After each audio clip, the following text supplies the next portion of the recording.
வணக்கம் டீச்சர்ஸ். இசிறி பாலாஜி கந்தசாமி. நம்ம டிஆர்பி போர்டில் இந்த வாரத்தில் ஆனுவல் பிளானர் கண்டிப்பாக வருது. எல்லாரும் ரெடியாக இருந்துக்கோங்க.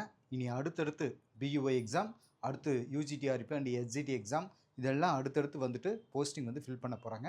அதனால் இதுதான் நமக்கு கிடைச்சிருக்கக்கூடிய என்ன சொல்கிறது, இத்தனை நாள் காத்துட்டு இருந்ததுக்கு இப்போ நமக்கு கிடைக்கக்கூடிய வாய்ப்பு இது. இதை நீங்கள் சரியாக பயன்படுத்திக்கணும். சரியா? ரைட். இப்போ இன்றைக்கி நம்ம பார்க்கக்கூடியது வந்து என்னென்னா, ஐரோப்பியர் வருகை அப்படிங்கிறது தான் சிலபஸ் லைனில், பியூ சிலபஸ் லைனில் ஐரோப்பியர் வருகை இருக்குது. அதே மாதிரி கேள்வி ப்ரீவியஸ் என்ன சொல்கிறது, பியூ எக்ஸாமில் ப்ரீவியஸ் இயர் கொஷினும் இதில் ஒன்று கேட்டிருக்காங்க. இதில் நிறைய கேள்விகள் அடிக்கடி கேட்டுட்டு தான் இருக்காங்க. பட் இதில் ஒரு கொஷின்ஸ் நான் இதில் கொடுத்துருப்பேன். அதாவது எந்த வருடம் ஆங்கிலேய கிழக்கிந்திய கம்பெனி மசூலிப்பட்டினத்தில் அதன் முதல் தொழிற்சாலை உருவாக்கியது அப்படின்னு சொல்லிட்டு, இந்த முதல் தொழிற்சாலை அப்படின்னு பார்த்தீங்க அப்படின்னா நமக்கு அந்த முதல் அப்படிங்கிறதுலேருந்து கண்டிப்பாக ஒரு கேள்வி இருக்குன்ற ஒரு விஷயத்தை நம்ம இதுலேருந்து எடுத்துக்கிறோம் இல்லைங்களா? ஸோ இதுக்கு மேலே வந்து நம்ம ஒவ்வொரு கொஷின் ஏன் எடுத்தாங்க, எதுக்கு, எப்படி அப்படின்னு 3 கேள்விகள் கேட்டு அதுக்கான ரீசன், அது எங்கே எடுத்தாங்க அப்படிங்கிறதும், அதை பற்றின ஆய்வு செய்த சில தகவல்கள் உங்களுக்கு அடிக்கடி வர ஆரம்பிச்சு இனிமேல். ஏன்னா எக்ஸாம் பக்கம் வரப்போகுது. அதனால் நம்ம இனி அந்த மாதிரி வீடியோஸ் நிறைய வர ஆரம்பிக்கும். ஏன்னா அதில் எக்ஸாம் டிக்ஸ் இல்லைங்களா? சரி, முதல் வணிக மையம் இதிலிருந்து ஒரு கேள்வி வந்திருக்கு. ஆங்கிலேயர்கள் தங்களுடைய முதல் வணிக மையத்தை வங்காள விரிகுடாவில் இருக்கக்கூடிய கடற்கரையில் இருக்கக்கூடிய மசூலிப்பட்டினத்தில் 1611 நிறுவனாங்க. இது வந்து கோல்கொண்டா அரசோட ஒரு முக்கியமான துறைமுகம் அப்படின்னு சொல்லப்படுது. ரைட். இதில் என்ன சொல்ல வரும் அப்படின்னா, ஐரோப்பியர் வருகை அப்படின்ற அந்த சிலபஸ் லைன்லேருந்து தான் இந்த கேள்விகள் கேட்டிருக்காங்க. இதில் பாருங்கள், வாஸ்கோ ட காமா ட்ராவல் பண்ண அந்த ஏரியாவை கொடுத்துருக்காங்க. பின்னாடி நமக்கு இந்த லைன் வருது. அதாவது லிஸ்பன் அப்படின்ற இந்த இடத்துல இருந்து ஸ்ட்ரெயிட்டாக வந்துட்டு நன்னம்பிக்கை முனை வழியாக வந்துட்டு அடுத்து இங்கே கோவாவுக்கு வந்திருக்காரு அப்படின்ற விஷயத்தை இந்த மேப்பில் நம்ம பார்த்துக்குறோம். அப்போ இங்கே என்ன நடக்குது, இது எந்த காலகட்டம், 1497 டு 1498 உள்ள வந்துடுறாரு, நம்ம இந்தியாவுக்குள்ளே வந்துடுறாரு. அப்போது 1500 சம்திங் காலகட்டத்தில் நம்ம இந்தியாவுடைய சூழ்நிலை வந்து இப்படி இருந்திருக்கு. அப்படிங்கிறப்போ அப்போ அதுக்கு முன்ன வரைக்கும் நம்ம இந்தியா இங்கே இருக்கிறவங்களுக்கு எங்கே இருக்குது அப்படின்னு அவங்களுக்கு நிறைய பேர் தெரியல அப்படின்னு நினைக்கவே வேண்டாம். ஏன்னா நிலவழியாக நிறைய வணிகம் நடந்திருக்கு. பட் பல்காக அதிகமான ஆட்கள் ஐரோப்பியர்கள் வந்து இங்கே வந்தது இந்த காலகட்டத்தில் தான். அதாவது இதுக்கு பின்னாடி ஃபஸ்ட்டு போர்ச்சுகீசியர்கள், மொத்தம் ஐரோப்பியர்கள் 5 பேர் வராங்க இல்லைங்களா? ஸோ போர்ச்சுகீசியர்கள், டச்சுக்காரர்கள், ஆங்கிலேயர்கள், டேனியர்கள் அண்டு பிரெஞ்சுக்காரர்கள்னு சொல்லிட்டு வரிசை வராங்க இல்லைங்களா? ஸோ அவங்களை தான் நம்ம முழுக்க இந்த ஏரியாவிலேருந்து நமக்கு கேள்விகள் வருது அப்படின்ற ஒரு விஷயத்தை நம்ம தெரிஞ்சுக்கிறோம். சரி, முதல்ல போர்ச்சுகீசியர்கள் அப்படிங்கிறது வந்து நம்ம பார்ப்போம். இதில் பாருங்கள், முதல் வணிக மையம் அப்படிங்கிறது நமக்கு கேள்வி கேட்குறாங்க அப்படின்னா, போர்ச்சுகீசியர்கள் வந்து முதல்ல கண்ணனூரில், டச்சுக்காரர்கள் மசூலிப்பட்டினம், ஆங்கிலேயர்கள் மசூலிப்பட்டினம், பிரெஞ்சுக்காரர்கள் சூரத். அப்படிங்கிறப்போ இதில் வரிசை இந்த டீட்டெயிலாக உள்ளே பார்த்துக்கலாமே. வாஸ்கோ ட காமா பார்த்தீங்கன்னா 1501 2வது தடையாக இந்தியாவுக்கு வந்தப்போ தான் கண்ணனூர் அப்படிங்கிற இடத்துல வந்துட்டு ஒரு வர்த்தக மையத்தை நிறுவினார். அப்புறம் கள்ளிக்கோட்டை, அதே மாதிரி என்ன சொல்கிறது, கொச்சின் பகுதிகளிலும் வர்த்தக மையத்தை நிறுவினார். சரி, கொச்சின் தான் போர்ச்சுகீஸ் கிழக்கிந்திய கம்பெனியோட முதல் தலைநகரமாக இருந்துச்சு. அப்புறமா தான் கோவா. ஏன்னா கோவாங்கிறது இந்தியாவுக்கு வந்த முதல் போர்ச்சுகீசியர், என்ன சொல்கிறது, ஐரோப்பியர் போர்ச்சுகீசியர்கள் தான். இந்தியாவுக்கு வந்த முதல் ஐரோப்பியர் போர்ச்சுகீசியர் தான். இந்தியா விட்டு கடைசியாக போன ஐரோப்பியர்களும் போர்ச்சுகீஸ் தான். அப்போ அவங்களுடைய தலைநகரம் இங்கே கோவாவில் இருந்தது. ஆங்கிலேயர்களுக்கு சென்னை இருந்தது, பிரெஞ்சுக்காரர்களுக்கு பாண்டிச்சேரி இருந்தது. சரிங்களா சார்? இந்த மாதிரி ஒவ்வொன்றும் வரிசையாக பார்த்துருப்போம். 2வது டச்சுக்காரர்கள். இந்த டச்சுக்காரர்கள் நம்ம சொல்கிறோம்ல, அதாவது மசூலிப்பட்டினம் அப்படின்னு சொல்லி நம்ம சொல்லியிருப்போம். இந்த டச்சுக்காரர்கள் இந்தியாவுக்கு வந்ததுக்கப்புறம் வர்த்தக மையத்தை மசூலிப்பட்டினம் அப்படிங்கிற இடத்துல நிறுவனாங்க. அப்புறம் 1605 போர்ச்சுகீசியர்கள் இருந்து அம்பைனாவை பிடிச்சு இந்தோனேசிய தீவில் தங்களுடைய ஆதிக்கத்தை நிலைநிறுத்துறாங்க. அப்படிங்கிறது ஆரம்பத்தில் பழவேற்காடு அப்படிங்கிறத தலைநகரமாக இருந்துச்சு. அப்புறம் 1690 பழவேற்காடுலேருந்து தலைநகரத்தை நாகப்பட்டினத்துக்கு மாற்றிட்டாங்க அப்படின்னு நம்ம படிப்போம். 3வது ஆங்கிலேயர்கள் மசூலிப்பட்டினம். அதாவது 1608 1608 அதில் மாலுமி வில்லியம் ஹக்கின்ஸ் சில சலுகைகள் வேணும்னு சொல்லிட்டு ஜஹாங்கீர் அவைக்கு வந்தார். முகலாயர் ஆட்சி நடந்துட்டு இருந்தப்போ ஜஹாங்கீர் அவைக்கு வந்தார். ஆனால் அப்போ அவருக்கு அனுமதி கிடைக்கல. அப்புறம் 1613 சூரத்தில் ஆங்கில வர்த்தக மையத்தை அமைக்கிறதுக்காக மறுபடியும் அனுமதிச்சார். சரி, இது ஆரம்பத்தில் ஆங்கிலேயுடைய தலைமையிடமாக இருந்துச்சு. அப்புறம் 1614 கேப்டன் நிக்கோலஸ் டவுன்டன் போர்ச்சுகீசியர் ஜெயிச்சார். இந்த சம்பவங்கள் முகலாயர் அவையில் இருந்த அந்த ஆங்கிலேயுடைய கௌரவத்தை அதிகரிச்சுன்னு சொல்லுவாங்க. 1615 ஜஹாங்கீர் அவைக்கு இங்கிலாந்து மன்னர் ஜேம்ஸ் அவர்களால் சர் தாமஸ் ரோ அப்படிங்கிறவர் அனுப்பி வைக்கப்பட்டார். அவர் வந்து ஆக்ராவில் 3 வருஷம் தங்கி இருந்தார். 3வது வருஷம் கடைசியில் ஜஹாங்கீர் கிட்ட இருந்து இந்தியாவில் வணிகம் செய்யக்கூடிய உரிமையை வாங்கின சர் தாமஸ் ரோ புறப்படுறதுக்கு முன்னாடி ஆக்ரா, அகமதாபாத், புரோச் அப்படிங்கிற இடங்கள் வந்து வணிக மையங்கள் நிறுவனதாக ஒரு தகவல் உண்டு. ஆங்கிலேயர்கள் தங்களுடைய முதல் வணிக மையத்தை வங்காள விரிகுடா கடற்கரையில் இருக்கக்கூடிய மசூலிப்பட்டினத்தில் 1611 நிறுவனாங்க அப்படின்னு புக்கில் கொடுத்துருப்பாங்க. அப்புறமா தான் 1639 பிரான்சிஸ் டே அப்படிங்கிற ஆங்கில வணிகர் வந்துட்டு பார்த்தீங்கன்னா சந்திரகிரி மன்னர்னு சொல்லக்கூடிய சந்திரகிரி மன்னர், அவர்கிட்ட மன்னர் வந்து சென்னப்ப நாயக்கர் அவர்கிட்ட மெட்ராஸை குத்த வைக்க வாங்கினார். அங்கே ஆங்கில கிழக்கிந்திய கம்பெனியாக புனித சார்ஜ் கோட்டை அப்படின்ற தங்களுடைய புகழ் வாய்ந்த ஒரு வணிக மையத்தை நிறுவுறாங்க. இது ஆங்கிலேயரால் கட்டப்பட்ட முதல் கோட்டையாகவும் இருந்திருக்கு. கிழக்கு பகுதிகளுக்கெல்லாம் தலைமையிடமாகவும் இது இருந்திருக்கு. சரிங்களா? அடுத்ததாக பிரெஞ்சுக்காரர்கள். இவங்ககிட்ட என்ன தெரிஞ்சுக்கணும்னா 1667ல பிரான்காய்ஸ் கரோன் தலைமையில் ஒரு குழு இந்தியாவுக்கு வந்துச்சு. இந்தியாவில் பிரெஞ்சு வணிக மையத்தை கரோன் அப்படிங்கிறவர் சூரத் நகரில் நிறுவனாரு அப்படிங்கிறது நான் படிப்பேன். ஆனால் இந்த முதல்ல அந்த வணிக மையம் எங்கே ஆரம்பித்தாங்க அப்படிங்கிறத அதுலேருந்து கேள்விகள் கேட்டுக்கணும், எதை ஷார்ட் ஃபார்ம் பண்ணியிருக்கோம். அதுக்கப்புறம் இதை பற்றி ஃபுல் டீட்டெயில் நம்ம பார்த்துருப்போம். சரி, சூரத் நகர். அதுக்கப்புறம் 1669ல் மார்காரா அப்படிங்கிறவர் வந்து கோல்கண்டா சுல்தானுடைய அனுமதியோட பிரான்ஸோட 2வது வர்த்தக மையத்தை மசூலிப்படையில் நிறுவனர். இப்படியாக ஒவ்வொருத்தரும் தங்களுடைய முதல் வணிக தளத்தை அமைச்சிட்டே இருக்காங்க. இப்போ முழுசாக என்னங்கிறது நம்ம பார்ப்போம். இதில் ஐரோப்பியர்கள் அப்படின்றத நம்ம வரிசையாக போட்டிருக்கோம். இதுக்கு ஷார்ட் ஃபார்மாக முதல் இடத்துல எடுத்து பாருங்கள். போ டா டே பிச்சுப்பிடுவோங்கிற மாதிரி அந்த வார்த்தையை மைண்டில் வச்சுட்டேன். இது வரிசையாக வருவாங்க. இது ஒரு டைம் டிஎன்பிசி குரூப் 2ல கேள்வி கேட்டிருந்தாங்க. ஐரோப்பியர்களுடைய அடுத்தடுத்து யார் வந்தாங்க அப்படின்ற இந்த கால வரிசை வந்து கேட்டிருந்தாங்க. சரி, இப்போ ஐரோப்பியர்களில் இப்போ நம்ம ஃபஸ்ட் வந்து பார்க்க ஆரம்பிச்சோம். 18ஆம் நூற்றாண்டுகளில் வந்த பல வெளிநாட்டு பயணிகள், அப்புறம் வர்த்தகர்கள், பிஸ்னஸ் பண்ணுறவங்க, சமய பரப்பலர்கள், கிறித்துவ மதத்தை மற்ற சமயத்தில் பரப்புறவங்க, பொதுப்பணி ஊழியர்களாகட்டும், நாட்டுடைய பல பகுதிகளிலிருந்து தாங்கள் பெற்ற அனுபவங்களையும் தன்னுடைய உணர்வுகளையும் விட்டுட்டு போனாங்க. தொடக்கத்தில் இருந்தே போர்ச்சுகீசிகள், டச்சுக்காரர்கள், ஆங்கிலேயர்கள், பிரெஞ்சுக்காரர்கள், டேனியர்கள் இவங்க எல்லாமே பதிவு செஞ்சுட்டு போயிருக்காங்க. இந்தியாவுடைய ஏராளமான செல்வத்தை பற்றி மார்க்கோ போலோ மாதிரியான சில வெளிநாட்டு பயணிகளோட பயண குறிப்புகள் இருந்து ஐரோப்பியர்கள் தெரிஞ்சுக்கிட்டாங்க. ஏன்னா இந்தியாவில் நிறைய காசு பணம் இருக்குன்னு சொல்லிட்டு மீன்ஸ் என்னென்னா அந்த காலகட்டத்திலேருந்தே நம்ம இந்தியாவை டோட்டலாகவே எடுத்து பார்த்திங்க அப்படின்னா உணவு, உடுக்க உடை இருப்புன்ற விஷயத்தில் நல்ல கிளியராக எல்லாமே இருக்குது நம்ம நாட்டில்.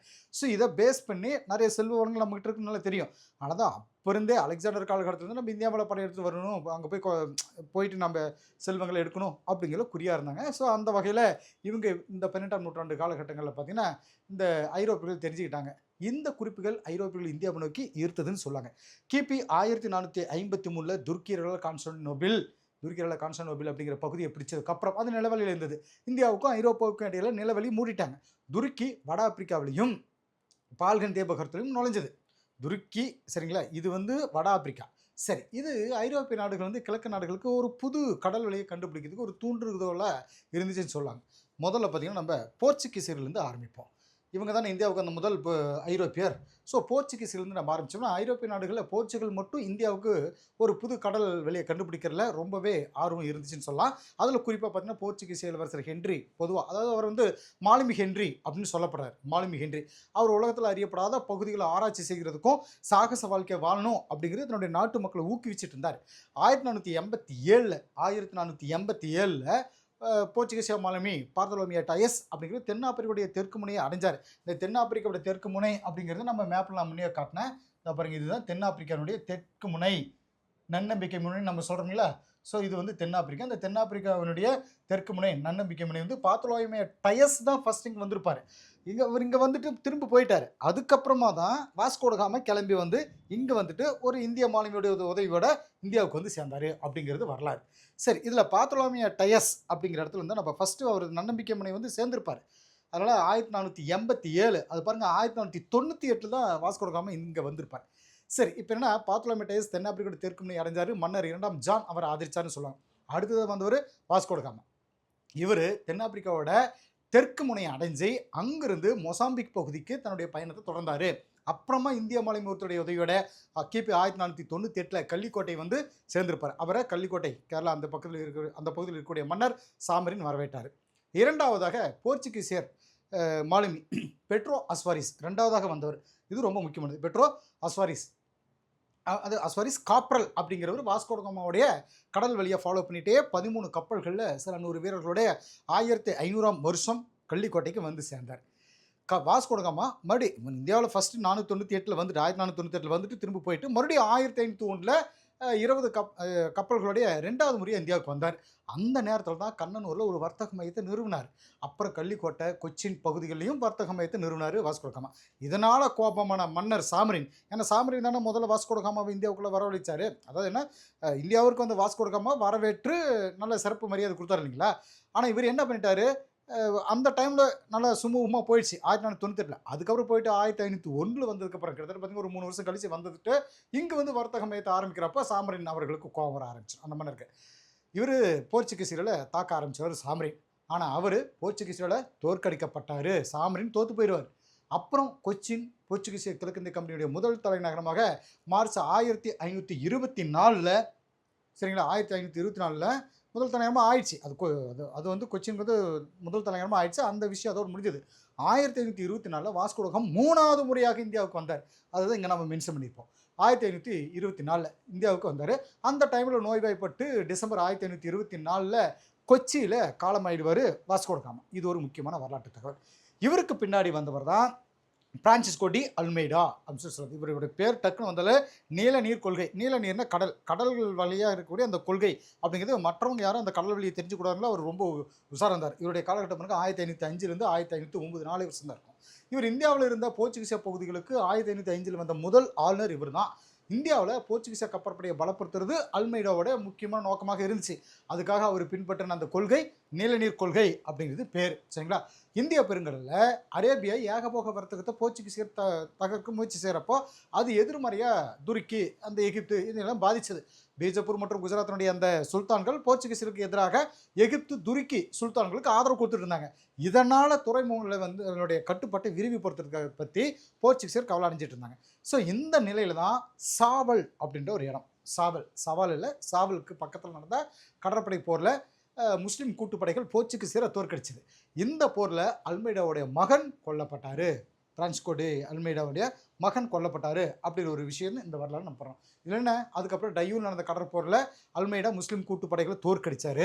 அப்புறம் கிபி 1509 போர்ச்சுகீசியர் ஆசியாவில் கடற்படை மேலாண்மை கோரிக்கையாக வச்சாங்க. அதுக்கப்புறம் இந்த லிஸ்ட் வந்து அது பாட்டுக்கு போயிட்டுருக்கோம். பட் முக்கியமான பாயிண்ட்ஸ் நமக்கு இவ்வளோ தான். இந்த அளவுக்கு நம்ம தெரிஞ்சுட்டு போதும்.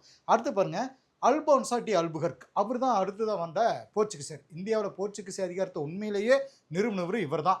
இவர் பீஜப்பூர் சுல்தான் கிட்ட இருந்து நவம்பர் மாதம் 1510 கோவாவை பிடிச்சார். இதான அவங்களுடைய தலைநகரம், போர்ச்சுகீசியுடைய தலைநகரம். 1515 பாரசீக வளைகுடாவில் இருக்கக்கூடிய ஆர்மசு துறைமுக பகுதியில் போர்ச்சுகீசிய அதிகாரத்தை விரிவுபடுத்தினார். அல்போன்சா டி அல்புகர்க்கு இந்திய பெண்களுடனான போர்ச்சுகீசிய திருமணங்களை ஊக்குவிச்சாரு அப்படிங்கிறது முக்கியமான விஷயம். மேலும் விஜயநகர பேரரசுடைய நட்புறவும் வச்சுட்டாரு அப்படின்னு சொல்றது. அடுத்து நினோட்டி குன்கா 1529 1538 வரைக்கும் அவர் தான் ஆட்சி பண்ணிப்பார். அது அல்புகர்க்கு அப்புறம் கவர்னராக இவர் பதவியேற்றுட்டார். இவர் 1530 தலைநகரத்தை கொச்சியிலிருந்து கோவாவுக்கு மாற்றினார். 1534 குஜராத்துடைய பகதூர் ஷா கிட்ட இருந்து பசின் பகுதியை பிடிச்சாரு. பசின் பகுதி 1537 டயூவை பிடிச்சார். கோவா டயூ டாமன் அப்படிங்கிறத நம்ம வரிசை படிப்போம் இல்லைங்களா? 1537 டயூவை பிடிச்சாரு. அப்புறம் குஜராத்துடைய உள்ளூர் தலைநகர்கிட்ட இருந்து டாமன் பிடிச்சார். கோவா டயூ டாமன் இது வரிசை வந்துருச்சுங்களா? பிடிச்சி அப்புறம் சால்செட் அப்படிங்கிற பகுதி 1548 ஆரம்பிச்சார். இப்படியாக போர்ச்சுகீசியர் வந்து 16ஆம் நூற்றாண்டு வந்துட்டு இந்தியாவுடைய மேற்கு கடற்கரையில் கோவா டயூ டாமன் இந்த பகுதியிலெல்லாம் பிடிச்சதாக ஒரு தகவல் நமக்கு இதில் சொல்லப்படுது. சரிங்களா? டயூ டாமன் சால்செட் பசின் சவுல் பம்பாய் மாதிரியான பகுதிகளை பிடிக்கிறதுல வெற்றி அடைஞ்சாங்க அப்படிங்கிறது ஒரு வரலாற்று தகவல். வங்காள கடற்கரையில் ஹூக்ளி, சென்னை கடற்கரை சாந்தோம் அப்படின்னு இந்த பகுதியில் எல்லாத்தையுமே பிடிச்சதாக ஒரு தகவல் நமக்கு உண்டு. ரைட். இப்போது போர்ச்சுகீசியர் இந்தியாவில் புகையிலை சாகுபடியை அறிமுகப்படுத்துறாங்க. இது ரொம்ப ரொம்ப முக்கியமானது. புகையிலை சாகுபடியை இந்தியாவில் அறிமுகப்படுத்தியவர்கள் போர்ச்சுகீசியர்கள் தான். இந்த ஒரு பாயிண்டாக நல்லா மெயில் வச்சுக்கோங்க. அடுத்து போர்ச்சுகீசியருடைய இந்த செல்வாக்கால கத்தோலிக்க கிறித்துவம் இந்தியாவுடைய கிழக்கு மேற்கு கடற்கரையோர சில பகுதிகளில் பரவ ஆரம்பிச்சது. 1556 போர்ச்சுகீசியரால் கோவாவில் அச்சு இயந்திரம் அமைக்கப்பட்டது. அச்சு இயந்திரம் அது என்ன? அச்சு இயந்திரம் பிரிண்டிங், புக்ஸ்களை பிரிண்டிங் பண்ணுறது. அதுக்கு முன்னாடியெல்லாம் கையிலேயே எழுதிட்டு பண்ணிட்டு இருந்தாங்க. ஸோ இந்த மாதிரி அச்சு இயந்திரத்தை உள்ளே வந்ததுக்கப்புறம் நிறைய புக்ஸுங்க பிரிண்ட் ஆகி நிறைய பரவ ஆரம்பிச்சிச்சு. முக்கியமாக அந்த மதம் சம்மந்தப்பட்டது, கிறித்துவ மதம் சம்மந்தப்பட்ட விஷயங்கள் அந்த காலகட்டத்தில் இருக்க ஆரம்பிச்சது. அதாவது அச்சு இயந்திரத்துடைய உதவியால் ஒரு ஐரோப்பிய எழுத்தாளர் வந்து 1563 கோவாவில் இந்திய மருத்துவ தாவரங்கள் அப்படிங்கிற நூலை அச்சிட்டு அந்த நூலை அச்சிட்டு வெளியிட்டாங்க அப்படிங்கிறது முக்கியமானது. அதாவது மேக்சிமம் அந்த இந்த என்ன சொல்கிறது மதம் சம்மந்தப்பட்ட தகவல்களாக இருந்தாலும் கூட சில இந்த மாதிரி மருத்துவ தாவரங்கள்னு சில விஷயங்களெல்லாம் வந்து அச்சிட்டாங்க அப்படிங்கிற ஒரு விஷயம் நம்ம தெரிஞ்சுக்குது. சரி, 17ஆம் நூற்றாண்டில் போர்ச்சுகீஸுடைய அதிகாரம் படிப்படியாக டச்சுக்காரர்கள்ட்ட வீழ்ச்சி அடைஞ்சதுன்னு சொல்லப்படுது.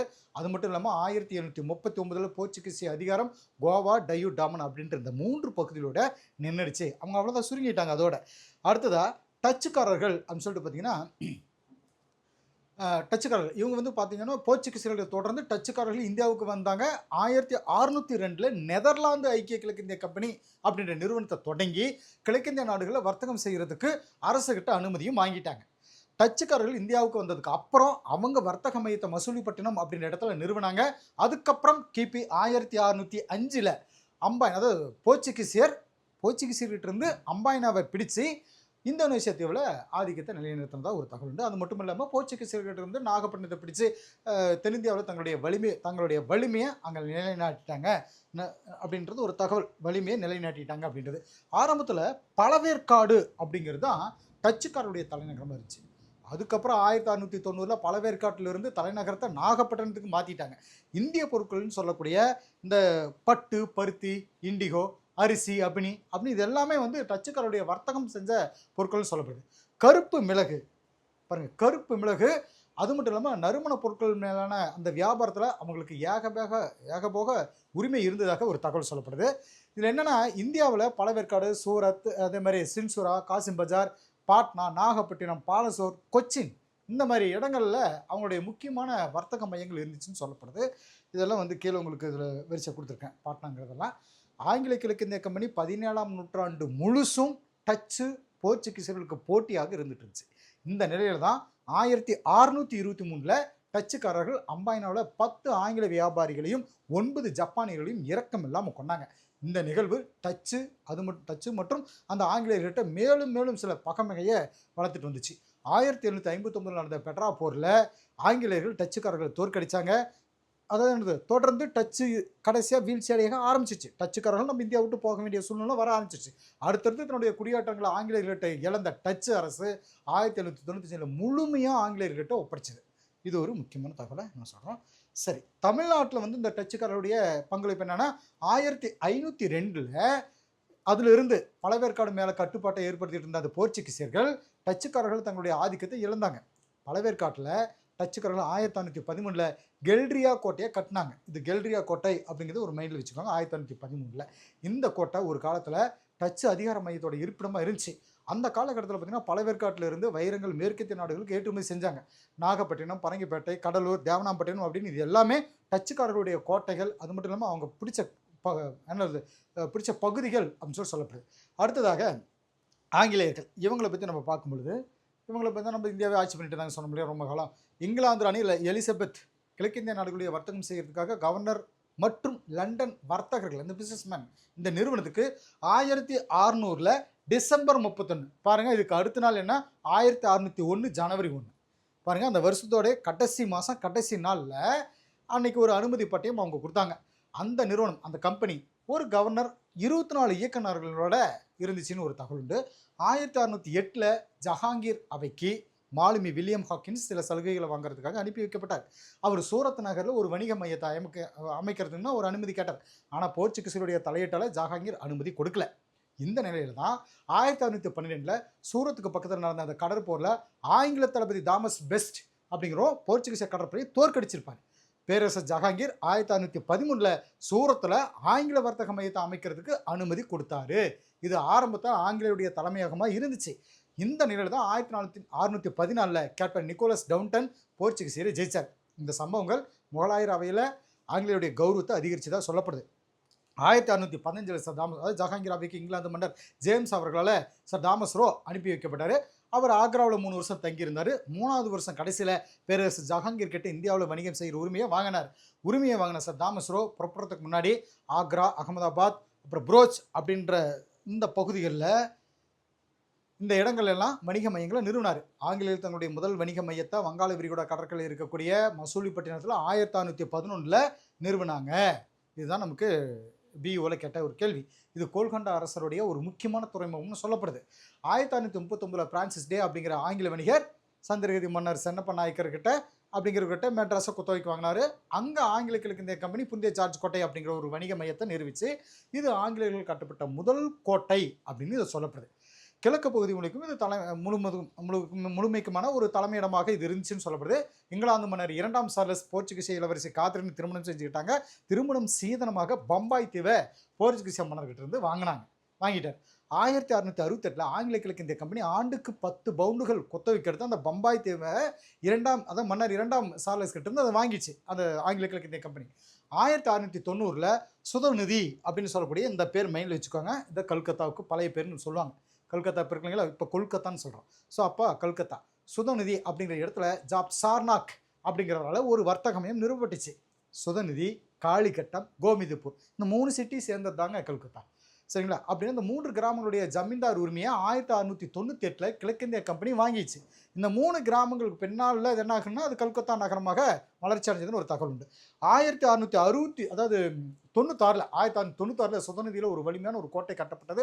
அப்புறம் 1700ல பாருங்க வில்லியம் கோட்டை வந்து கட்டப்பட்டது. அது ரொம்ப ஃபேமஸான ஒரு கோட்டை. 1757ல பிளாசி போர், அதே மாதிரி 1764ல பக்சார் போருக்கு அப்புறம் ஆங்கில கிழக்கிந்திய கம்பெனி ஒரு அரசியல் சக்தியாக மாறிடுச்சு அப்படின்னு சொல்லி சொல்லுவாங்க. அந்த பிரெஞ்சுக்காரர்களை அடிச்சு விரட்டி விட்டுருவாங்க அந்த இதில். 1858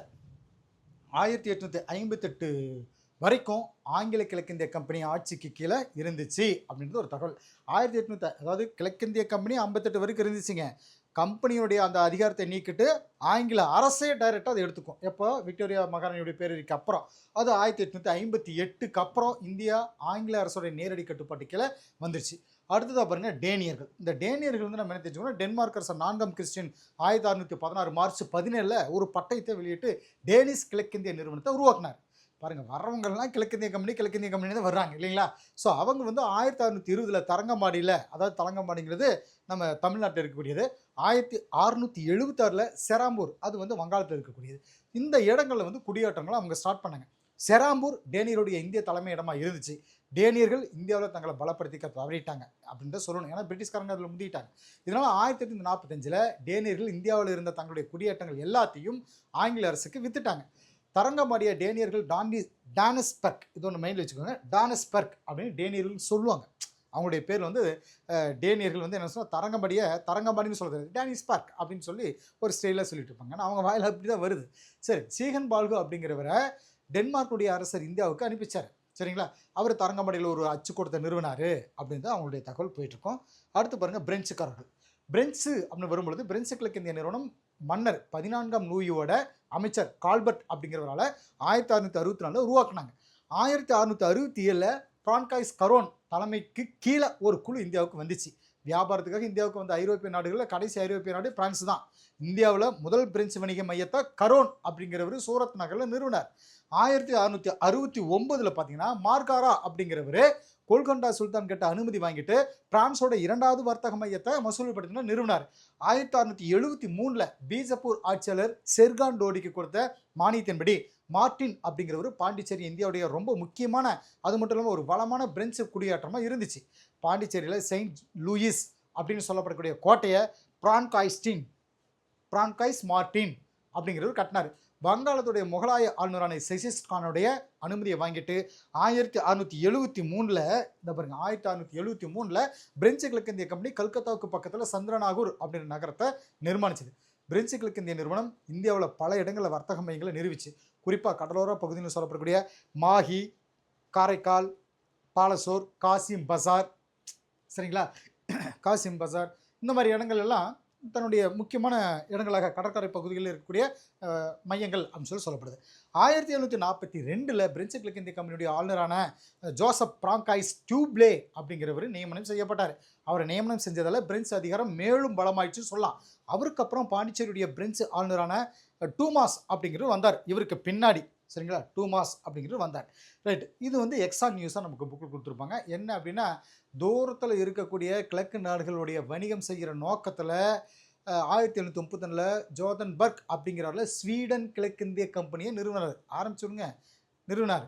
டச்சு கிழக்கிந்திய கம்பெனி, அது மட்டும் இல்லாமல் ஆங்கில கிழக்கிந்திய கம்பெனியுடைய வெற்றி ஸ்வீடன் கிழக்கிந்திய கம்பெனியுடைய தோற்றத்துக்கு ஊக்குவிக்கிற மாதிரி இருந்ததாக சொல்லப்படுது. முடிவாக சொல்லணும் அப்படின்னா, இங்கே சொல்ல வரதில் போர்ச்சுகீசியர்கள் டச்சுக்காரர்களை முறியடிச்சதுக்கப்புறம் போர்ச்சுகீசியர்கள் வெளியே அனுப்பப்பட்டாங்க. அதுக்கப்புறம் இந்தியாவில் பிரெஞ்சுக்காரர்கள் வர்த்தகம், அரசியல், ஆதிக்க போட்டியில் அவங்களை எதிர்கொள்ள வேண்டியதாக இருந்துச்சு. பிரெஞ்சுக்காரர்கள் வர்த்தகத்தை புறக்கணிச்சுட்டு இந்தியா இன்னும் மற்ற ஐரோப்பிய நாடுகளுடைய போரில் ஈடுபட ஆரம்பிச்சிட்டாங்க பிரெஞ்சுக்காரர்கள். அதனுடைய விளைவாக ஆங்கிலேயர்கள் நடந்த அந்த முக்கியமான 3 கர்நாடக போர்கள் பிரான்ஸை வந்து நலிவடையை செஞ்சு இது ஆங்கிலேயருடைய பிராந்திய விரிவாக்கத்துக்கு ஒரு புது எழுச்சி கொடுத்ததாக சொல்லப்படுது. ஏன்னா அந்த 3 கர்நாடக போர்களுக்கு அப்புறம் பிரெஞ்சுக்காரர்கள் இந்தியா விட்டே போயிடுவாங்க. அப்போ ஆங்கிலேயர்கள் தன்னை நிலைநிறுத்திக்குவாங்க இந்தியாவில். போர்ச்சுகீசியர்கள், டச்சு, டேனிஷ், பிரெஞ்சு இவங்க மேலே இருந்த ஆங்கிலேயருடைய வெற்றிக்கு ஆங்கிலேயருடைய வணிக ரீதியான போட்டி, அவங்களுடைய தியாகம், அரசோட ஆதரவு, கடற்படையுடைய மேலாதிக்கம், தேசிய தன்மை, இது எல்லாமே ஐரோப்பாவில் அவங்களுடைய அதிகாரம் இதெல்லாம் காரணமாக அமைஞ்சது அப்படின்னு சொல்லப்படுது. ஓகே டீச்சர்ஸ், அடுத்து ஒரு வீடியோவில் நம்ம சந்திப்போம். தேங்க்யூ.